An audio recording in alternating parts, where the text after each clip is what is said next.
Hello everyone, welcome to rediscover education और मैं हूं आपकी एजुकेटर रचना अग्रवाल। तो yes, welcome to the class. जैसा कि आप स्क्रीन पे देख सकते हैं कि आज हम करने वाले हैं रिसर्च एप्टीट्यूड से नॉन प्रोबेबिलिटी सैम्पलिंग।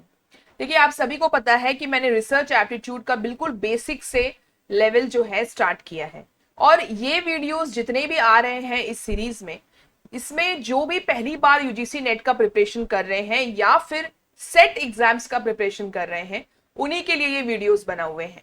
ठीक है, सो ये वीडियोस आपके बहुत काम आने वाला है। So do like, share and subscribe this videos. Okay, yes. So आज हम इससे पहले वाले क्लास में हम प्रोबेबिलिटी सैम्पलिंग समझ चुके थे, और आज हम समझने वाले हैं that what is non probability sampling. जो पहली बार जुड़ रहे हैं मुझसे, वो मेरे बारे में जान लें कि क्या क्या डिग्रीज है मेरे पास। गोल्ड मेडलिस्ट रह चुकी हूँ एमएड में, और साथ ही साथ 2022 का जो यूजीसी नेट एग्जाम था, उसमें मैंने जेआरएफ क्वालिफाई किया था विद 80% मार्क्स इन एजुकेशन। तो मेरा पेपर 2 जो है वो एजुकेशन है। साथ ही साथ मुझे टीचिंग एक्सपीरियंस है 7 साल का, और 2 साल का software engineer, as a software engineer भी मैं जॉब कर चुकी हूँ। फिलहाल जेआरएफ अड्डा में हूँ मैं। सो आप लोग जेआरएफ अड्डा का यूट्यूब चैनल भी सब्सक्राइब कर लें, और जेआरएफ अड्डा ऐप भी अवेलेबल है उन सभी के लिए जो सिस्टमेटिक और डिटेल स्टडी करना चाहते हैं। तो आप ये ऐप गूगल प्ले स्टोर से डाउनलोड कर लें, और बहुत मिनिमल चार्जेस हैं। इस ऐप को लेकर अगर कुछ भी आपको पूछना है तो this is the call number, helpline number है, आप यहाँ जरूर कॉल कर लें। ठीक है, ओके। सो वहां पे मैं पेपर 1 भी ले रही हूँ। पेपर 1 में teaching aptitude, communication, Indian logic मैं वहां लेती हूँ, और साथ ही साथ जिनका पेपर 2 एजुकेशन है, वहां पर मैं पूरे 10 यूनिट्स कवर कर रही हूँ। तो चलिए आज की क्लास स्टार्ट करते हैं विदाउट एनी डिले। यस, तो सबसे पहले हम समझेंगे कि नॉन प्रोबेबिलिटी सैम्पलिंग होती क्या है। देखिए, नॉन प्रोबेबिलिटी सैम्पलिंग में जो भी आपका टारगेट पॉपुलेशन है, ओके, जो भी आपका टारगेट पॉपुलेशन है, उसमें से जितनी भी यूनिट्स है, ओके, उसमें से जितनी भी यूनिट्स है उसके इक्वल चांसेस नहीं होते हैं सिलेक्शन के। ठीक है, टारगेट पॉपुलेशन में जितने भी यूनिट्स है उसके इक्वल चांस बिल्कुल भी नहीं होते हैं सिलेक्शन के। यानी कि रिसर्चर जो है वो सैंपल बनाता है अकॉर्डिंग टू हिज और हर सब्जेक्टिव जजमेंट। मतलब उसकी अपनी जजमेंट होती है या फिर उसका अपना कन्वीनियंस होता है, उसके हिसाब से वो सैंपल अपना चूज करता है। Okay, so this is non probability sampling. बहुत ही ज्यादा लेस स्ट्रिंजेंट मेथड है, बहुत इजी गोइंग है, क्योंकि जो इजीली सैंपल मिल जाता है, सैंपल यूनिट्स मिल जाते हैं, जो यूनिट्स मिल जाते हैं वो रिसर्चर सेलेक्ट कर लेता है। It is carried out by observation, observation से होता है, and researchers use it widely for qualitative research. ये हम कल की क्लास में भी पढ़ चुके थे कि जो प्रोबेबिलिटी सैम्पलिंग थी that is actually used for quantitative research, यानी कि मात्रात्मक जो अनुसंधान है उसके लिए यूज किया जाता है। लेकिन अगर गुणात्मक अनुसंधान की बात करें तो यहां पे रिसर्चर नॉन प्रोबेबिलिटी सैम्पलिंग करेगा। ओके, सो ये आपको समझ में आ गया होगा। अब हम समझते हैं what are the types of non probability sampling. तो सबसे पहला जो है उसमें आता है कन्वीनियंस सैम्पलिंग। कन्वीनियंस वर्ड से ही लगता है कि जो रिसर्चर को कन्वीनियंट लगे, जो जो यूनिट्स या जो जो पर्सन, जो जो इंडिविजुअल को वो अपने सैंपल में डालना चाहता है वो उसे आसानी से मिल रहा है, तो इसे बोलेंगे कन्वीनियंस सैम्पलिंग। कन्वीनियंस सैम्पलिंग में ना यही बोला, रिसर्चर जो है वो जो सैंपल चूज करता है वो इजी टू रिक्रूट होता है, और रिसर्चर यहाँ पे कंसीडर करता ही नहीं है कि मैं जो हूं वो रिप्रेजेंटेटिव सैंपल कलेक्ट करूं। उसका इससे कोई मतलब नहीं है, उसको सिर्फ सैंपल चाहिए और वो अपना रिसर्च करना चाहता है, दैट्स इट। साथ ही साथ कन्वीनियंस सैंपल को हम एक्सीडेंटल सैंपलिंग भी बोलते हैं, याद रखिएगा, इसको एक्सीडेंटल सैंपलिंग भी बोलते हैं, क्योंकि इसे कहा गया है कि अगर मान लीजिए कि रिसर्चर डेटा कलेक्शन कर रहा है और उस टाइम पे जो जो पार्टिसिपेंट्स उसके आसपास नजर आते हैं एक्सीडेंटली, तो वो उसको एज अ सैंपल जो है ले लेता है, इसलिए इसको एक्सीडेंटल सैंपलिंग भी बोला जाता है। जैसे एग्जाम्पल आप दे सकते हो कि कई बार आपने नोटिस किया होगा कि मान लीजिए आप कोई सर्वे करना चाहते हैं, ठीक है, किसी भी टॉपिक पे सर्वे करना चाहते हैं, और उस सर्वे के दौरान कुछ स्टूडेंट वॉलंटियर्स आपको पता है कि कुछ स्टूडेंट है जो एज अ वॉलंटियर काम करेंगे, तो आप क्या करोगे, उन सर्वे को, जो सर्वे आप कर रहे हो वो उन स्टूडेंट्स को भेज दोगे आप, क्योंकि कन्वीनियंटली वो आपको मिल गए, पर्टिकुलर स्कूल के हैं, कन्वीनियंटली मिल गए, आपने उनको भेज दिया और फिर आपने डेटा कलेक्ट कर लिया। सो ये क्या हुआ, कन्वीनियंस सैंपलिंग। सबसे बड़ा एग्जाम्पल आपने देखा होगा, जब भी आप किसी मॉल के अंदर जाओ या फिर बस स्टैंड पे जाओ, तो आपने देखा होगा कई लोग पर्चे बांट रहे होते हैं, है ना, कुछ किसी चीज का एड कर रहे होते हैं, तो जो जो पार्टिसिपेंट्स उनके आजू बाजू दिखते हैं वो उनको पर्चे बांटते जाते हैं। तो ये एक एग्जाम्पल है कन्वीनियंस सैंपलिंग का। अगर मान लो उनको डेटा कलेक्ट करना है, तो जो भी उनके पहुंच में जो लोग आएंगे उनको वो दे देंगे सर्वे जैसा कुछ और बोलेंगे फिलअप करके आप प्लीज हमें दे दीजिए। तो ये क्या है, जिन जिन लोगों से वो डेटा कलेक्ट कर रहे हैं, तो ये जो तरीका होता है रिसर्चर का, दिस इज कन्वीनियंस सैंपलिंग या फिर एक्सीडेंटल सैंपलिंग भी बोला जाता है इसे। ठीक है, सुविधा नमूनाकरण। अब आते हैं सेकेंड टाइप ऑफ सैंपलिंग जो बहुत इंपॉर्टेंट है, दैट इज कोटा सैंपलिंग। अब कोटा, जैसे आप लोगों ने देखा होगा ना, ये कोटा वर्ड आया है, जैसे कि आपने देखा है जब आप कोई भी एग्जाम देते हो तो हर रिजर्व कैटेगरी का कोटा होता है ना, बस वहीं से ये टर्म आया है। जैसे एससी का अलग कोटा होता है, एसटीज का अलग कोटा होता है, ईडब्ल्यूएस कैटेगरी वालों का अलग कोटा होता है।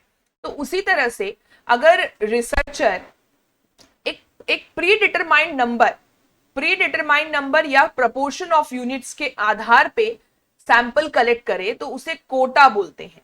और वो जो कोटा होगा ना, उसके अंदर स्पेसिफिक कैरेक्टरिस्टिक होगा उनका, जो जो कोटा, जिन जिन कोटा से बनाया गया है, जो जो सब ग्रुप्स बनाया जाएगा, उसके कैरेक्टरिस्टिक सिमिलर होंगे। ओके, और अगर हम देखें तो ये दो टाइप्स के कोटा सैंपलिंग होते हैं। सबसे पहले प्रपोर्शनल कोटा सैंपलिंग, इसका मैं एक एग्जांपल देती हूं और आपको बहुत अच्छे से समझ में आ जाएगा। देखिए, प्रपोर्शनल कोटा सैंपलिंग जो है वो तब यूज किया जाता है जब आपके पॉपुलेशन का साइज जो है वो नोन है, मतलब आपको पता है कि पॉपुलेशन में कितने लोग हैं, आपको पता है पॉपुलेशन साइज, तो आप प्रपोर्शनल कोटा सैंपलिंग यूज करेंगे। अब एक एग्जांपल डिस्कस करते हैं, समझिएगा। देखिए, अगर मान लीजिए कि आप किसी ऑर्गेनाइजेशन में कुछ रिसर्च करना चाहते हैं और आपके ऑर्गेनाइजेशन में आपको पता है कि उस कंपनी में 1000 एम्प्लॉइज हैं। ओके, तो मतलब आपका टारगेट पॉपुलेशन का साइज आपको पता है दैट इट इज 1000। अब इस 1000 में से 600 जो है वो कार से आते हैं, अपनी कार चला के आते हैं 600 एम्प्लॉइज, ये भी डेटा आपके पास है, कंपनी से लिया जा सकता है। और 400 जो एम्प्लॉइज है वो मान लीजिए कि बस ट्रांसपोर्ट यूज कर रहे हैं, कंपनी का बस यूज कर रहे हैं। तो आपको पता चल गया कि 600 एम्प्लॉइज जो है वो अपनी कार चला के आते हैं सेल्फ ड्राइविंग, और 400 जो है वो कंपनी की बस से आते हैं। अब आप रिसर्च करना चाह रहे हैं, तो जब आप सैंपल कलेक्ट करेंगे इस पॉपुलेशन से, मान लीजिए आपके सैंपल की साइज 100 है, ठीक है, आपने सोचा कि मेरी सैंपल की साइज 100 होगी, तो जब आप सैंपल कलेक्ट करोगे तो आपके सैंपल में, इस 100 के सैंपल में, according to the quota of the population, जो पॉपुलेशन में 600 थे कार ड्राइवर, तो आपके सैंपल में, अगर आपका सैंपल 100 का है, तो कार ड्राइवर के कितने आपको सैंपल लेने हैं, जो कार खुद ड्राइव करके आ रहे हैं 60, आपके सैंपल में वो 60 होने चाहिए जो कार ड्राइव करके आ रहे हैं, और 40 ऐसे होने चाहिए जो कंपनी का बस रिक्रूट कर रहे हैं। तो आप देखिए ये 6:4 का रेशियो बन जाता है, और पॉपुलेशन में भी 6:4 का ही रेशियो था। तो इसको बोलते हैं प्रपोर्शनल कोटा सैंपलिंग, यानी कि आपने प्रपोर्शनली, जैसा कि पॉपुलेशन में प्रपोर्शन में था, बस उसी तरह से आपने सेम टू सेम आपने अपने सैंपल में भी सेम कोटा डिसाइड किया है। ओके, सेम प्रपोर्शन में सैंपल भी आपने सेलेक्ट किया है, सो इसको बोलते हैं प्रपोर्शनल कोटा सैंपलिंग। वहीं पे नॉन प्रपोर्शनल कोटा सैंपलिंग जो होगी ना, वो तब यूज किया जाता है जब आपको पॉपुलेशन की साइज पता ही ना हो, पॉपुलेशन की साइज अननोन हो, तो आप क्या यूज करेंगे, नॉन प्रपोर्शनल कोटा सैंपलिंग। अब इसका एग्जांपल देती हूं, यहां पे आप जो है इंडिविजुअल्स का कोटा खुद डिसाइड करोगे, क्योंकि यहां पे पॉपुलेशन का तो हमें पता ही नहीं है कि क्या कोटा है। तो यहां पे जैसे एग्जांपल आपको लेती हूं, जैसे आप कोई ऑनलाइन वेबसाइट है कोई, और वहां पे कुछ आप समझ लीजिए कोई डिजाइन है, कोई डिजाइन चॉइस है जो आपको सेलेक्ट करना है कि चलो ये पर्टिकुलर डिजाइन कितने लोग पसंद करते हैं वेबसाइट पे, तो भाई आपको क्या पता कि उस वेबसाइट में, पर्टिकुलर वेबसाइट में कितने लोग विजिट करते हैं, आपको पता नहीं है कि कितने लोग विजिट करते हैं, यानी कि आपको पॉपुलेशन का साइज नहीं पता है। तो अब आप क्या करोगे, खुद से डिसाइड कर लोगे कि मैं एक काम करती हूं कि ओवर 30 ईयर्स के जो होंगे वो मैं 60 पीपल ले लूंगी, 60 पीपल ले लूंगी ओवर 30 ईयर्स के, और जो अंडर 30 ईयर्स होंगे यानी कि 30 ईयर्स से नीचे वाले वो मैं 40 ले लूंगी। तो आपने अपने हिसाब से कोटा डिसाइड किया है कि मैं जो सैंपल कलेक्ट करूंगी तो ओवर 30 ईयर्स यानी 30 ईयर्स के ज्यादा वाले लोग 60 पीपल होंगे मेरे सैंपल में, और 30 ईयर्स के नीचे वाले 40 सैंपल होंगे। तो आपने अपना खुद का रेशियो बना दिया 6:4 का। ये रिसर्चर ने खुद डिसाइड किया, कुछ भी कोटा बना सकता है वो, 2:3 का कर सकता है, 20 ये ले ले, 30 ये ले ले। So it all depends on the research objectives, जो आपका रिसर्च का ऑब्जेक्टिव है, and obviously the researcher. Okay, so इसको कहते हैं non proportional quota sampling. Okay, I hope आपको प्रोपोर्शनल कोटा सैंपलिंग और नॉन प्रोपोर्शनल का पता चल गया होगा। अब अगर हम देखें तो अक्सर ऐसा कहा जाता है कि जो कोटा सैंपलिंग होती है ना, that is very much similar to the stratified sampling. हमने जो स्ट्रैटिफाइड सैंपलिंग पढ़ा था प्रोबेबिलिटी में कल की क्लास में, बिल्कुल वैसा ही कोटा सैंपलिंग होता है नॉन प्रोबेबिलिटी में। ओके, अब ये ऐसा क्यों होता है, लेकिन इन दोनों में एक माइनर सा डिफरेंस है जो अभी हम डिस्कस करेंगे। देखिए, हम अगर मैं आपको याद दिलाऊं तो स्ट्रैटिफाइड सैंपलिंग में क्या करते थे हम लोग, पॉपुलेशन होता था, पॉपुलेशन से हम स्ट्रेटा बनाते थे। ठीक है, स्ट्रेटा 1, स्ट्रेटा 2, और ये स्ट्रेटा जो है, जैसे हमने स्कूल वाला एग्जाम्पल कल की क्लास में किया था कि हायर सेकेंडरी स्कूल के जो बच्चे हैं उन पे रिसर्च कर रहे हैं, तो एक सिटी में तो बहुत सारे बच्चे हैं, तो हमने क्या किया, पूरे स्कूल को अलग अलग स्ट्रेटास में डिवाइड कर दिया। स्ट्रेटा 1 में प्राइवेट स्कूल ले लिए सारे के सारे, स्ट्रेटा 2 में गवर्नमेंट स्कूल ले लिए, स्ट्रेटा 3 में आपने सेमी गवर्नमेंट स्कूल्स ले लिया। तो आपने तीनों स्ट्रेटा बना दिए, और तीनों स्ट्रेटा में अलग अलग के उसके हिसाब से, जैसे प्राइवेट स्कूल का स्ट्रेटा में प्राइवेट स्कूल वाले, गवर्नमेंट स्कूल का स्ट्रेटा गवर्नमेंट स्कूल वाले आ गए, और सेमी गवर्नमेंट में सेमी गवर्नमेंट। इसके बाद आपने स्ट्रैटिफाइड में हर एक स्ट्रेटा से रैंडमली अपने सैंपल में जो है यूनिट्स को सेलेक्ट किया था, रैंडमली हर एक स्ट्रेटा से रैंडमली सेलेक्ट किया था, सबसे इंपॉर्टेंट है। ठीक है, ये ध्यान रखेगा। यहीं पे अगर जब हम कोटा सैंपलिंग में आते हैं तो कोटा सैंपलिंग में भी ये हमारा पॉपुलेशन है, यहां से हम अलग अलग स्ट्रेटा ही बनाएंगे, यहां पर भी स्ट्रेटा बनाया जाता है। ठीक है, स्ट्रेटा ही बनाया जाता है, इसको आप सब ग्रुप्स बोल सकते हो, कई बार सब ग्रुप्स लिखा होता है, जैसे आप यहां देख सकते हो सब ग्रुप्स, इसको स्ट्रेटा को ही बोला जाता है। तो अब यहां पे क्या होगा, जब आप अपना सैंपल बनाओगे तो इस सैंपल में आप अपने कन्वीनियंस के हिसाब से आप सैंपल सेलेक्ट कर सकते हो, यानी कि नॉन रैंडमली करोगे। यहां पे जो सैंपल सिलेक्शन होगा वो नॉन रैंडमली होगा, यानी कि जैसे कि आपने कोटा सेट किया था, आपने पिछले वाले, आपको याद होगा हमने अभी प्रोपोर्शनल कोटा सैंपलिंग पढ़ा था, तो वहां पे कार से आने वाले आपने 60 लिए थे।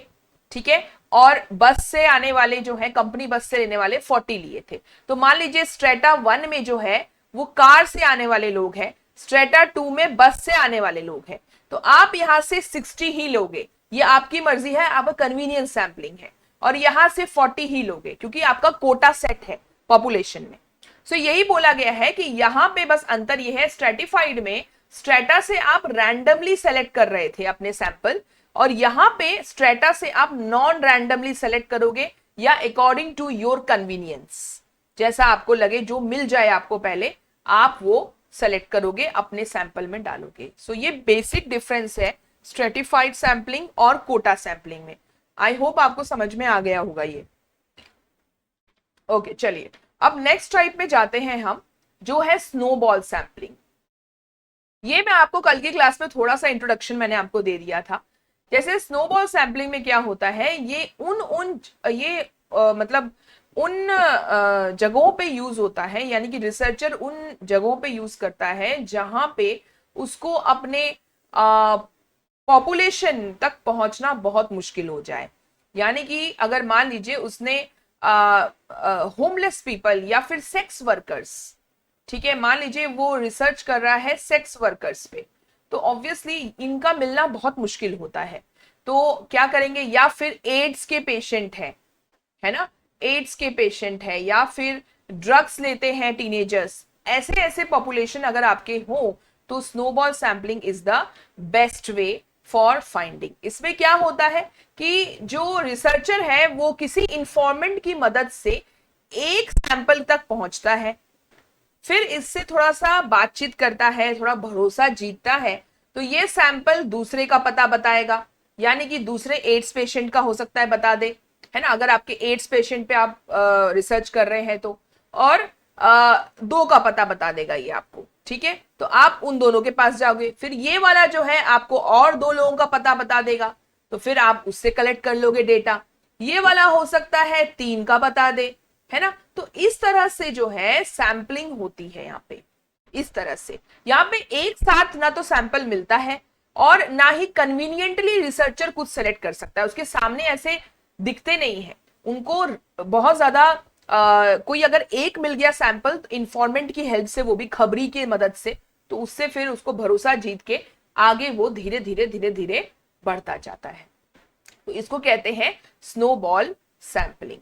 और स्नोबॉल बोलने का कारण भी है कि आप लोगों ने देखा होगा जब बर्फीली पहाड़ी होती है और जब मतलब बोलते हैं ना, भूस्खलन बोलते हैं हिंदी में, भूस्खलन, तो वहां पे देखना छोटा सा स्नो का कोई चीज आपको गिरना स्टार्ट होता है, तो वो धीरे धीरे बड़ा होता जाता है, धीरे धीरे बड़ा होता जाता है और लास्ट में वो विकराल रूप ले लेता है ना। और इसीलिए तो जो बोलते हैं ना लैंडस्लाइड्स होते हैं, बड़े बड़े दुर्घटना हो जाती है, तो ये क्या है, इसलिए इसको स्नोबॉल सैंपलिंग बोला गया है। धीरे धीरे आपका सैंपल साइज बड़ा होता जाता है, ठीक है। उसके बाद आप लास्ट जो है वो है पर्पसिव सैंपलिंग। पर्पसिव वर्ड या जजमेंटल भी बोलते हैं इसको, बहुत वर्ड से ही आपको समझ में आ जाएगा कि इस सैंपलिंग में जो है रिसर्चर अपने जजमेंट को यूज करता है, ठीक है। यानी कि उसका मान लीजिए कि उसको जो सैंपल चाहिए वो उसके रिसर्च ऑब्जेक्टिव से मैच कर रहा हो, तो वो अपने हिसाब से, अपने जजमेंट के हिसाब से सैंपलिंग करेगा, ठीक है। मान लीजिए उसको सिर्फ ब्लाइंड स्टूडेंट्स पे ही रिसर्च करना है, तो वो ऑब्वियसली जिस स्कूल में जाएगा तो वहां पे ब्लाइंड स्टूडेंट्स को ही वो एज अ सैंपल कलेक्ट करेगा। तो यहाँ पे क्या हुआ, according to his research objective वो अपने जजमेंट के हिसाब से उन्हीं बच्चों को सेलेक्ट करेगा डेलिबरेटली, ठीक है, डेलिबरेटली सेलेक्ट करेगा वो। सो इसे क्या कहते हैं, उद्देश्यपूर्ण नमूनाकरण भी बोलते हैं इसको हिंदी में। सो आप समझ गए होंगे। और ज्यादातर पर्पसिव सैंपलिंग बहुत ज्यादा कॉमन है क्वालिटेटिव रिसर्च में और मिक्स्ड मेथड रिसर्च डिजाइन में। अब ये जो रिसर्च डिजाइन है मैं आने वाली क्लास में आपके साथ डिस्कस करूंगी टाइप्स ऑफ रिसर्च में, तो वहां पे हम लोग अच्छे से डिटेल में डिस्कस करेंगे मिक्स्ड मेथड रिसर्च डिजाइन भी। लेकिन अभी के लिए बता दूं कि मिक्स्ड मेथड में हम एक्चुअली में क्वांटिटेटिव, जो हमारा क्वांटिटेटिव रिसर्च है, यानी कि जो मात्रात्मक अनुसंधान है, तो इसमें क्या होता है कि दोनों ही आप मैच कर देते हो, यानी कि क्वांटिटेटिव भी होता है प्लस क्वालिटेटिव भी होता है। तो ये जो है हम लोग डिस्कस करेंगे डिटेल में। तो वहां पे ऐसे ऐसे रिसर्च डिजाइन्स में पर्पसिव सैंपलिंग बहुत ज्यादा कॉमन, ठीक है। चलिए, तो आज यहाँ पे जो है हमारा सैंपलिंग मेथड खत्म होता है। और एक क्विक रिवीजन देख सकते हो आपकी प्रोबेबिलिटी सैंपलिंग में सिंपल रैंडम हमने पढ़ा, स्ट्रेटिफाइड रैंडम, सिस्टमेटिक सैंपलिंग जहां पे हमने केथ फैक्टर से सिस्टमेटिक तरीके से सैंपल को लिया था, क्लस्टर सैंपलिंग हमने पढ़ा था, फिर हमने डिफरेंस भी पढ़ा था स्ट्रेटिफाइड और क्लस्टर में, इसकी पहले वाली क्लास आप जरूर देख लीजिएगा। और मल्टी स्टेज सैंपलिंग क्लस्टर का ही पार्ट है। फिर नॉन प्रोबेबिलिटी सैंपलिंग में अभी हमने पढ़ा पर्पस, यानी कि पर्पसिव सैंपलिंग आप ले लीजिए। फिर कन्वीनियंस सैंपलिंग पढ़ा, कन्वीनियंस सैंपलिंग। और स्नोबॉल सैंपलिंग और कोटा सैंपलिंग, ठीक है। और कोटा सैंपलिंग और स्ट्रेटिफाइड सैंपलिंग के बीच में भी हमने आज डिफरेंस को समझा है। सो आई होप आपको ये क्लास समझ में आई होगी। तो चलिए एक क्वेश्चन सॉल्व कर लेते हैं। ये क्वेश्चन अभी फेब के एग्जाम में आया हुआ है, सो ध्यान से बनाइएगा, यहां भी आपको एक अच्छा सा नॉलेज मिलेगा, कुछ न्यू चीज पढ़ने को मिलेगी। तो चलिए देखिए, स्टेटमेंट 1 लिखा है, sampling where each member of the population can not be chosen more than once is called sampling with replacement. नमूनाकरण जहां जनसंख्या के प्रत्येक सदस्य को एक से अधिक बार नहीं चुना जा सकता है, उसे प्रतिस्थापन के साथ नमूनाकरण कहा जाता है। स्टेटमेंट 2 देखिए, sampling where each member of the population may be chosen more than once is called sampling without replacement. नमूनाकरण जहां जनसंख्या के प्रत्येक सदस्य को एक से अधिक बार चुना जा सकता है, उसे प्रतिस्थापन के बिना नमूनाकरण कहा जाता है। अब यहां पे एक नया कंसेप्ट आपको पता चल रहा है, sampling with replacement and sampling without replacement. देखिए मैं आपको ऐसे ही बता देती हूं, सैंपलिंग विथ रिप्लेसमेंट मतलब ये हुआ कि जब आप सैंपल लेते हो, सैंपल यूनिट्स लेते हो टारगेट पॉपुलेशन से, तो उस सैंपल यूनिट्स को आप रिप्लेस कर सकते हो। यानी कि एक सैंपल यूनिट ले लिया, इस पे आपने डेटा कलेक्शन किया, फिर आप सेम पॉपुलेशन से दूसरा सैंपल यूनिट सेलेक्ट कर सकते हो, ठीक है। तो इसको क्या कहते हैं, सैंपलिंग विथ रिप्लेसमेंट। यहां पे आप एक से ज्यादा बार सैंपलिंग कर सकते हो, समझ में आया। लेकिन इस स्टेटमेंट में क्या लिखा है, sampling where each member of the population can not be chosen more than once, जबकि होना चाहिए that it can be chosen more than once. So ये स्टेटमेंट फॉल्स है। स्टेटमेंट 2 में देखिए, sampling where each member of the population may be chosen more than once is called sampling without replacement. ये बिल्कुल opposite कर दिया है उन्होंने स्टेटमेंट। सैंपलिंग विदाउट रिप्लेसमेंट में आप एक बार जो सैंपल यूनिट सेलेक्ट करते हैं, उसके बाद आप दूसरा सैंपल यूनिट बिल्कुल भी सेलेक्ट नहीं कर सकते हो। तो इसको कहते हैं सैंपलिंग तो कर रहे हैं but it is without replacement, replacement आप नहीं कर सकते हो, ठीक है। तो दोनों स्टेटमेंट रॉन्ग है। आई होप आपको समझ में आ गया होगा। So here both the statement 1 and 2 are false. यहां मैंने पीडीएफ में आप देख लीजिएगा, यहां मैंने एक्सप्लेनेशन भी दिया है, बाकी मैंने आपको समझा ही दिया है। तो आज आप अपने नोट्स में नॉन प्रोबेबिलिटी सैंपलिंग के साथ साथ सैंपलिंग विद रिप्लेसमेंट और सैंपलिंग विदाउट रिप्लेसमेंट भी जरूर ऐड कर लीजिएगा। चलिए क्लास को करते हैं वाइंड अप, और आने वाले सेशंस में हम टाइप्स ऑफ रिसर्च, वैसे कल के सेशन में हम सैंपलिंग एरर और नॉन सैंपलिंग एरर को डिस्कस करेंगे। ये भी one of the most important topic है और बच्चे ज्यादातर कंफ्यूज होते हैं। उसके बाद हम टाइप्स ऑफ रिसर्च लेकर आएंगे।